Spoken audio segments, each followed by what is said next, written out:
Tadi saya melihat kabar yang cukup mengejutkan dari beberapa media sosial, dari TikTok, dari Facebook, dan lain sebagainya tentang KDM atau Kang Deddy Mulyadi yang belum lama ini viral karena beliau membongkar tempat wisata di Bogor yang tidak mengantongi izin dan tentunya hal itu menjadi penyebab terjadinya banjir.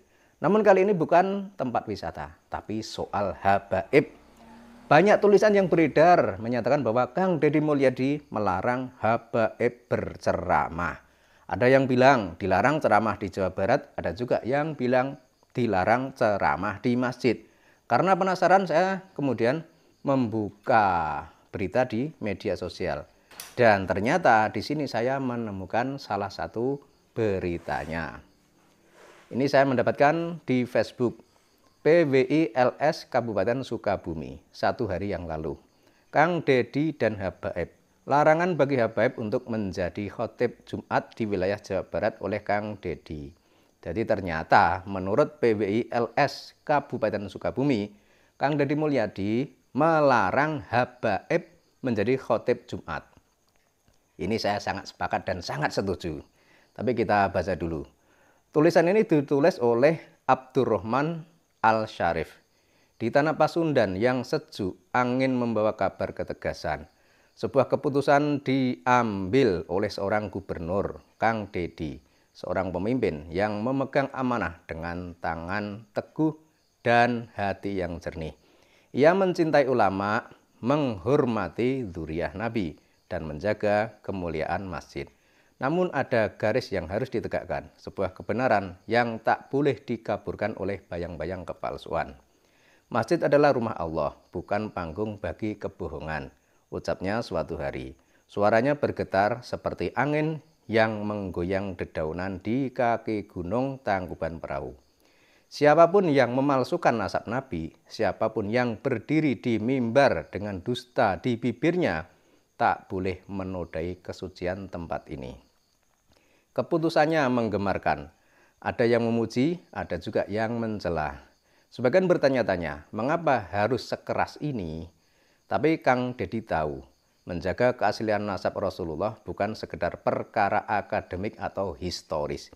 Ini adalah soal menjaga kemuliaan darah yang mengalir dari cahaya kenabian agar tak dinodai oleh mereka yang mencari dunia dengan jubah kehormatan palsu. Para ulama yang sejati, mereka yang benar-benar menjaga warisan Rasulullah dengan ilmu dan akhlak berdiri di belakangnya. Ketegasan ini bukan kebencian, kata seorang ulama sepuh di suatu majelis. Ini adalah kasih sayang pada umat agar mereka tak tersesat dalam gelapnya kepalsuan.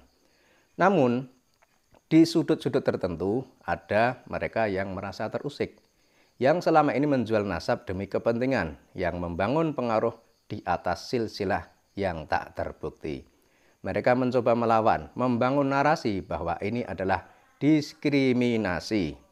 Tapi Kang Deddy tidak goyah. Baginya, membiarkan kepalsuan berkuasa di atas mimbar adalah pengkhianatan terhadap amanah.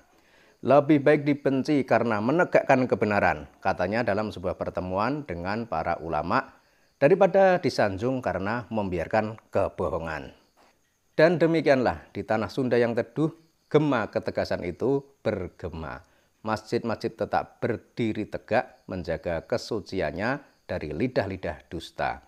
Para pewaris Nabi yang hakiki atau ulama terus menebarkan cahaya.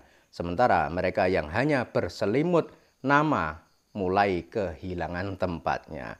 Karena kebenaran sebagaimana air hujan yang jatuh dari langit akan selalu menemukan jalannya untuk membersihkan bumi. Jadi ini sumbernya dari PWILS Sukabumi. Dan kalau saya sendiri sangat sepakat dan sangat setuju. Artinya soal nasab habaib yang sekarang sedang menjadi trending itu memang harus ada ketegasan. Tidak hanya dari kiai atau ulama, tapi juga dari pemimpin yang ada di negeri ini. Karena apa? Karena orang Indonesia, orang Nusantara, orang Muslim menjadi budak Habib, menghormati Habib, mencintai Habib, memuja Habib, itu karena menganggap mereka adalah cucu Nabi. Nah sekarang kalau anggapan itu sudah terbantahkan berdasar tes DNA, berdasar kitab nasab, dan berdasar sejarah bahwa ternyata mereka ini tidak terkonfirmasi sebagai keturunan Nabi, maka anggapan itu terbantahkan. Artinya bagi masyarakat di Indonesia, umat muslim tidak ada lagi alasan untuk mencintai atau menghormati, apalagi sampai memuja Habib. Karena mereka ini bukanlah keturunan Nabi. Dan harusnya apa yang dilakukan oleh Kang Deddy Mulyadi ini menjadi suri tauladan bagi seluruh pemimpin yang ada di Indonesia ini. Tidak hanya mereka yang berada di Jawa Barat saja, tapi juga terhadap pemimpin-pemimpin yang ada di Indonesia di wilayah yang lainnya.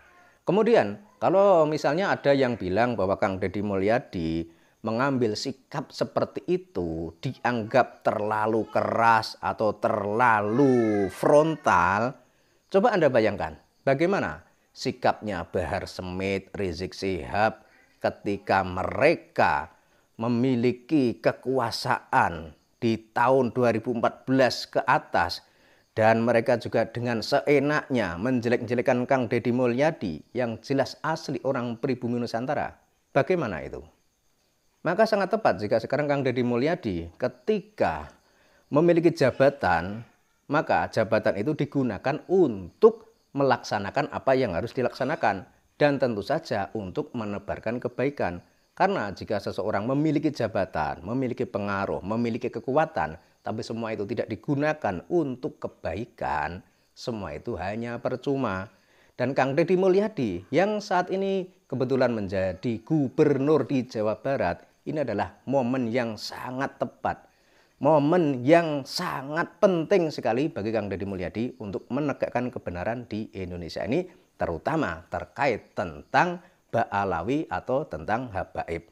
Karena kita melihat bahwa di Indonesia masih banyak orang yang belum paham tentang siapa habaib. Mereka tahunya habaib adalah cucu Nabi dari jalur lelaki.